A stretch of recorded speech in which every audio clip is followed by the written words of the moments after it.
So, Chris, first of all, what brings you to this conference?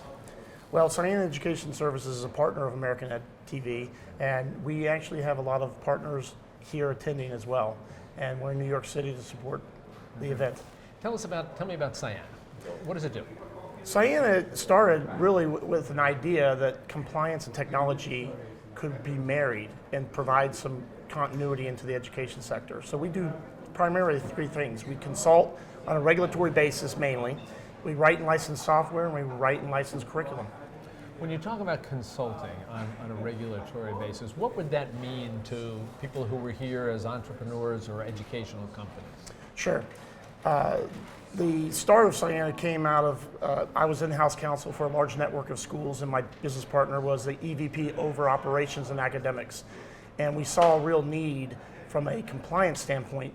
The foundation of compliance starts at the state level. So state regs are very important. And you can't get to the federal aspect of things, whether it be Title IV or grant money, until you are recognized at the state. So there was a real need, and we were actually pitched by several regulatory bodies to start Siena and to help schools in this fashion. So when we're seeing this now explosion in terms of education in different venues and online learning, are we also seeing, along with that, just a creation of a almost an impenetrable thicket of regulations before people can get up and running?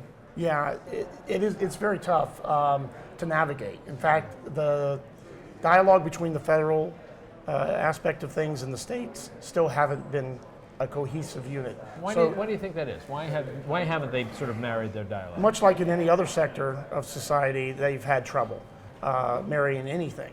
But the state does take mandates from the feds, but the state regulatory agencies are slow to act.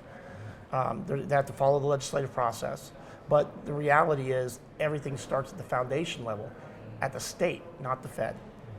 Are you seeing progress being made in terms of the ability of innovators to get involved in this system? It's tough. In particular, online education is booming. State rules and regs have not caught up with it, but there are some advancements being made in that.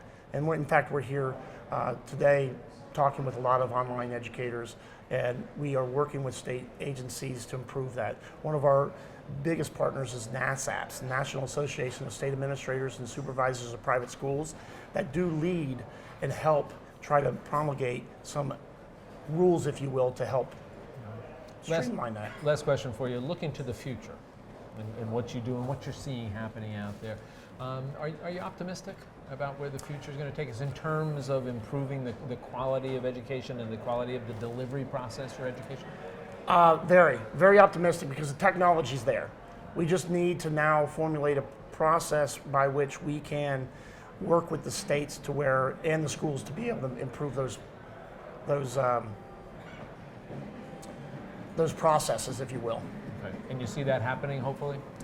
I see it happening. I'm more optimistic every day. Yes. Good to hear. Chris, thanks so much.